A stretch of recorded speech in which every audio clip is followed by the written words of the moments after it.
ನಾವು ಕಟ್ಟಡ ಸಾಮಗ್ರಿ ಸಾಗಾಟ ಲಾರಿ ಟೆಂಪೋ ಮಾಲಕರ ಸಂಘಟನೆ ಉಡುಪಿ ಜಿಲ್ಲೆ ಇದರ ಮೂಲಕ ನಾವು ಏನು ಒಂದು ಮಾಹಿತಿ ಕೊಡಲಿಕ್ಕೆ ಬಂದಿದ್ದೇವೆ ಅಂದರೆ, ಈಗ ಈ ಸರ್ಕಾರದಿಂದ ಒಂದು ಟೋಲ್ ನಿರ್ಮಾಣ, ಒಂದು ಅವೈಜ್ಞಾನಿಕ ಟೋಲ್ ನಿರ್ಮಾಣಕ್ಕೆ ಸರ್ಕಾರಗಳು ಮುಂದಾಗಿದ್ದಾರೆ ಪಡುಬಿದ್ರೆಯಲ್ಲಿ. ಆದ ಕಾರಣ ಇದೇ ಬರುವ 24ನೇ ತಾರೀಕು ಶನಿವಾರದಂದು ಒಂದು ಬೃಹತ್ ಮಟ್ಟದ ಹೋರಾಟನ ನಮ್ಮ ಮಾನ್ಯ ನಿಷ್ಠಾವಂತ ಸುಹಾಸ್ ಹೆಗ್ಡೆಯವರು ನೇತೃತ್ವದಲ್ಲಿ ಒಂದು ಹೋರಾಟ ನಡೀತಾ ಇದೆ. ಅದಕ್ಕೆ ನಾವು ಲಾರಿ ಮಾಲಕರು ಸಂಪೂರ್ಣ ಬೆಂಬಲವನ್ನು ಘೋಷಣೆ ಮಾಡುವ ಸಲುವಾಗಿ ಇಡೀ ಜಿಲ್ಲೆಯ ಲಾರಿ ಮಾಲಕರು, ಕಟ್ಟಡ ಸಾಮಗ್ರಿ ಲಾರಿ ಮಾಲಕರು ನಾವು ಬೆಂಬಲವನ್ನು ಈ ಮೂಲಕ ಘೋಷಣೆ ಮಾಡ್ತಾ ಇದ್ದೇವೆ. ಅದೇ ರೀತಿ ಈಗಾಗಲೇ ನಾವು ಕೊರೋನಾದಂತಹ ಒಂದು ಮಹಾಮಾರಿಯಿಂದ ಪೆಟ್ಟು ತಿಂದವರು ಇನ್ನೂ ಸಹ ನಾವು ಮೇಲೆ ಇರಲಿಲ್ಲ. ಒಂದಲ್ಲ ಒಂದು ರೀತಿಯಲ್ಲಿ ಸಮಸ್ಯೆಯನ್ನು ಎದುರಿಸ್ಕೊಂಡು ಬರ್ತಾ ಇದ್ದೇವೆ. ಅದಾದ ನಂತರ ಬೆಲೆ ಏರಿಕೆ, ಡೀಸೆಲ್, ಸ್ಪೇರ್ ಪಾರ್ಟ್ಸು, ಅದು ಇದು, ಮನೆಯಲ್ಲಿ ಯಾವುದೋ ಒಂದು ದಿನಸಿ ಸಾಮಗ್ರಿ, ಮೂಲಭೂತ ಸೌಕರ್ಯ ಎಲ್ಲದರಲ್ಲೂ ನಾವು ವಂಚಿತರಾಗ್ತಾ ಇದ್ವಿ ದಿನೇ ದಿನ. ಅದರ ನಂತರ ಪ್ರಕೃತಿ ವಿಕೋಪದಿಂದ ನಾವು ಈಗಾಗಲೇ ಜನಸಾಮಾನ್ಯರು ತುಂಬ ನಾವು ನೋವನ್ನು ಅನುಭವಿಸ್ತಾ ಇದ್ದೇವೆ, ಕಷ್ಟವನ್ನು ಅನುಭವಿಸ್ತಾ ಇದ್ದೇವೆ. ನಾವು ಇಂಥ ಸಂದರ್ಭದಲ್ಲಿ ಸರ್ಕಾರಗಳು ಯಾವುದೇ ಪಕ್ಷ ಆಗಿರ್ಬೋದು, ಏನೇ ಆಗಿರ್ಬೋದು, ಸರ್ಕಾರಗಳಿರ್ತಕ್ಕಂಥದ್ದು ಜನಸಾಮಾನ್ಯರನ್ನ ಒಂದು ಪಾಲನೆ ಮಾಡಲಿಕ್ಕೆ, ಅವರ ಕಷ್ಟಗಳನ್ನ ಆಲಿಸಲಿಕ್ಕೆ.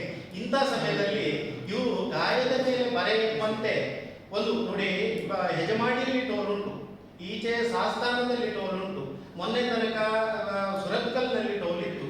ಆ ಟೋಲ್ಗಳನ್ನ ನಾವು ಕಟ್ಟಿ ಬರ್ತಾ ಇದ್ದೇವೆ. ಅದಕ್ಕೆ ಏನು ತಲೆ ಕೂಡ ಏನೂ ಇಲ್ಲ. ಅದು ಎಲ್ಲಿ ತನಕ ಅಗ್ರಿಮೆಂಟು, ಯಾರು ಎಷ್ಟು ಕಲೆಕ್ಷನ್ ಮಾಡ್ತಾ ಇದ್ದಾರೆ, ಎಷ್ಟು ಬರ್ತಾ ಇದೆ, ಏನು ಕತೆ ಅನ್ನೋದು ಇಲ್ಲ. ನಾವು ಲಾರಿ ಮಾಲಕರಾಗಿರ್ಬೋದು, ವಾಹನ ಮಾಲಕರು ಯಾರೇ ಆಗಿರ್ಬೋದು, ಬಸ್ಸಿನವರು, ರಿಕ್ಷಾದವರು, ಯಾರ ಕಾರಿನವರು, ಯಾರೇ ಸಹ ಆಗಿರ್ಬೋದು, ನಾವು ಅದು ಏನು ಸರ್ಕಾರಗಳು ಗೌರ್ಮೆಂಟ್ ಏನು ಫಿಕ್ಸ್ ಮಾಡಿರುತ್ತೋ ಅಂತ ಒಂದು ಟ್ಯಾಕ್ಸ್ ಅನ್ನ, ರೋಡ್ ಟ್ಯಾಕ್ಸ್ ಅನ್ನ ನಾವು ಕಟ್ತಾ ಇದ್ದೇವೆ. ರೋಡ್ ಟ್ಯಾಕ್ಸ್ ಅನ್ನು ಕಟ್ತೇವೆ, ಪ್ರತಿ ವರ್ಷ ಇನ್ಶೂರೆನ್ಸ್ ಕಟ್ತೇವೆ, ಪ್ರತಿ ವರ್ಷ ಇನ್ಶೂರೆನ್ಸ್ ಅನ್ನ ಜಾಸ್ತಿ ಮಾಡ್ಕೊಂಡು ಹೋಗ್ತಾ ಇದ್ದಾರೆ. ಟ್ಯಾಕ್ಸ್ಗಳನ್ನ ಈಗ ರೀಸೆಂಟ್ ಆಗಿ 3% ಟ್ಯಾಕ್ಸ್ ಜಾಸ್ತಿ ಮಾಡಿದ್ದಾರೆ ಪುನಃ. ಇಷ್ಟೆಲ್ಲ ಮಾಡಿಯೂ ಕೂಡ ನಾವು ಇವತ್ತು ಈ ಟೋಲ್ಗಳನ್ನ ಕಟ್ಕೊಂಡು ಬರಬೇಕು. ಟೋಲ್ನಲ್ಲಿ ಕೂಡ ಬಹಳ ತುಂಬಾ ಅನ್ಯಾಯ ಆಗ್ತಾ ಇದೆ, ನಮಗೆ ಮೋಸ ಆಗ್ತಾ ಇದೆ. ಯಾಕಂದ್ರೆ ಎಲ್ಲೂ ಸಹ ಕೇಳುವವರಿಲ್ಲ, ದಿನ ಪ್ರತಿ ತಾವುಗಳು ಕೂಡ ಇದನ್ನ ಗಮನಿಸ್ತಾ ಇದ್ದೀರಿ. ಏನಾಗ್ತಾ ಇದೆ ಅಂದ್ರೆ, ನಾನೊಂದು ರೀಚಾರ್ಜ್ ಏನು, ನಾನು ಟೋಲಲ್ಲಿ ಹಣ ಕೊಟ್ಟು ಹೋಗ್ತೇನೆ, ಒಂದು ಡಬಲ್ 50 ರೂಪಾಯಿ ಕೊಡ್ಲಿಕ್ಕಿದ್ರೆ 100 ರೂಪಾಯಿ ಕಟ್ಟಿ ಹೋಗ್ತೇನೆ. ಆದರೆ ನನ್ನ ವೆಹಿಕಲ್ ನಲ್ಲಿ ಇರ್ತಕ್ಕಂಥ ಏನು ಟೋಲ್ ಕಾರ್ಡ್ ಇದೆ ಅದು ಸ್ಕ್ಯಾನ್ ಆಗಿರ್ತದೆ. ನಂತರ ಮುಂದೆ ಹೋದಾಗ ಅಥವಾ ಏನು ಸರ್ವ ಸಮಸ್ಯೆ ಸರಿ ಸಾಲ್ವ್ ಆದಾಗ ಅದರಿಂದ ಪುನಃ ಹಣ ಕಟ್ಟಾಗ್ತದೆ. ಇಲ್ಲಿ ಒಮ್ಮೆ ಡಬಲ್ ಪೇ ಮಾಡಿರ್ತೇನೆ, ನಂತರ ನನ್ನ ಅಕೌಂಟಿಂದನೂ ಕೂಡ ನೀವು ಪಾಸ್ ಆಗಿದ್ದೀರಿ, ಇಷ್ಟು ಗಂಟೆಗೆ ನೀವು ಪಾಸ್ ಆಗಿದ್ದೀರಿ ಅಂತೇಳಿ ಹಣ ಕಟ್ಟಾಗ್ತಾ ಇರುವಂಥದ್ದು. ಮತ್ತೆ ಅಲ್ಲಿ ಲೋಕಲ್ ಸಿಬ್ಬಂದಿಗಳಿಲ್ಲ, ಯಾರ್ಯಾರು ಹೊರ ಜಿಲ್ಲೆಗಳಿಂದ, ಹೊರ ರಾಜ್ಯಗಳಿಂದ ಬಂದಿರ್ತಕ್ಕಂಥ ಸಿಬ್ಬಂದಿಗಳು, ಅವರ ಒಂದು ದಬ್ಬಾಳಿಕೆ ನೋಡಿದ್ರೆ ಅವರ ಹತ್ರ ಮಾನ್ಯತೆಯನ್ನು ಮಾತಾಡ್ಲಿಕ್ಕೆ ಇಲ್ಲ, ಮೈ ಮೇಲೆ ಬರ್ತಾರೆ. ಇಂಥದ್ದೆಲ್ಲ ಸಮಸ್ಯೆನ ನಾವು ಸಾಲ್ವ್ ಮಾಡ್ಕೊಂಡು ಇದು ಎದುರಿಸ್ಕೊಂಡು ಬರ್ತಾ ಇದ್ದೇವೆ.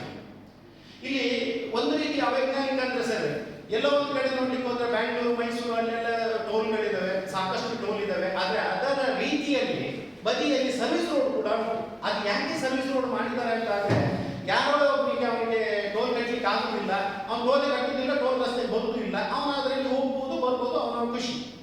ಇಲ್ಲಿ ಯಾಕೆ ಅದನ್ನು ಮಾಡಲಿಲ್ಲ? ಆಯ್ತು, ಟೋಲ್ ರೋಡ್ ಮಾಡಿದ್ದೀರಿ, ಸರ್ವಿಸ್ ರೋಡ್ ಕಂಪ್ಲೀಟ್ ಆಗಿಲ್ಲ, ನಿಮ್ಮ ಹೊಂಡ ಗುಂಡಿಗಳು ಹಾಗೆ ಬಿದ್ದಿದೆ. ಮತ್ತೆ ಎಲ್ಲಿವರೆಗೆ ಅವೈಜ್ಞಾನಿಕ ಅಂತ ಅಂದ್ರೆ, ಈ ರಸ್ತೆಗಳಲ್ಲಿ ತಾವು ಗಮನಿಸಬಹುದು, ಒಂದು ಟರ್ನಲ್ಲಿ 2 ಫೀಟ್ ನೀರು ನಿಲ್ತದೆ ಸರ್ ರಸ್ತೆಯಲ್ಲಿ, ಹೈವೇ 2 ಫೀಟ್. ನಾವು ಒಂದು ಕಾರಲ್ಲಿ ಹೋಗುವಾಗ ಗೊತ್ತಿಲ್ಲ ಹೋಗಿ ಆಕ್ಸಿಡೆಂಟ್, ಕಾರು ಇದು ಫ್ಲೈಟಲ್ಲಿ ಹೋದಾಗ ಆಗ್ತದೆ, ಚೂರು ಹೆಚ್ಚು ಕಮ್ಮಿ ಆದರೆ ಈಚೆಯಿಂದ ಆಚೆ ಎಲ್ಲ ಆಗ್ತದೆ, ಹೋಗ್ತದೆ, ಪಟ್ಟಿ ಆಗ್ತದೆ. ಅದು ಒಂದೇ ಅಲ್ಲ, ಬೈಕಿನಲ್ಲಿ ಯಾರೋ ಒಂದು ಹೋಗ್ತಾ ಇರ್ತಾರೆ, ಏನೋ ಒಂದು ಈ ಕಾರು ವೆಹಿಕಲ್ ಹೋಗುವಂತ ನೀರು ರಟ್ಟಿ ಅವರೆಲ್ಲ ಪೂರ ಒದ್ದೆಯಾಗಿ ಹೋಗ್ತಾರೆ. ಇಂಥ ಒಂದು ಪರಿಸ್ಥಿತಿಯನ್ನ, ಆ ನೀರು ಹೋಗ್ಲಿಕ್ಕೆ ಒಂದು ಸುಸಜ್ಜಿತವಾದ ಒಂದು ವಾತಾವರಣ, ಒಂದು ವ್ಯವಸ್ಥೆಯನ್ನು ಸೃಷ್ಟಿ ಮಾಡಿಕೊಳ್ಳಲಿಲ್ಲ.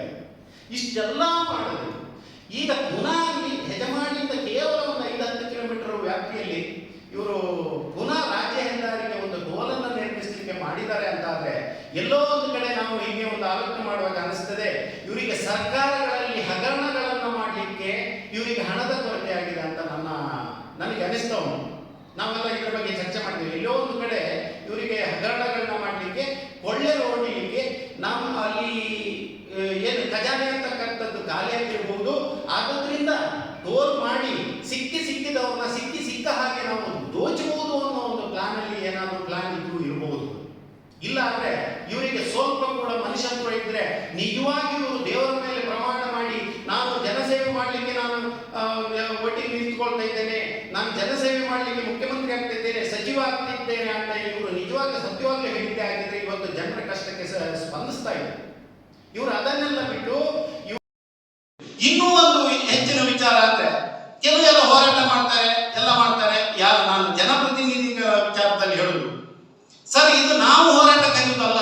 ನಿಜವಾಗಿ ಹೇಳಬೇಕಂದ್ರೆ ನಮ್ಮ ದಕ್ಷಿಣ ಕನ್ನಡ, ಉಡುಪಿ, ಕಾರವಾರ ಕ್ಷೇತ್ರದ ಯಾರು ಜನಪ್ರತಿನಿಧಿಗಳಿದ್ದಾರೆ, ವಿರೋಧ ಪಕ್ಷ ಆಗಿರ್ಬೋದು, ಆಡಳಿತ ಪಕ್ಷ ಆಗಿರ್ಬೋದು, ಅವರು ನಮ್ಮನ್ನ ಕರಿಬೇಕು.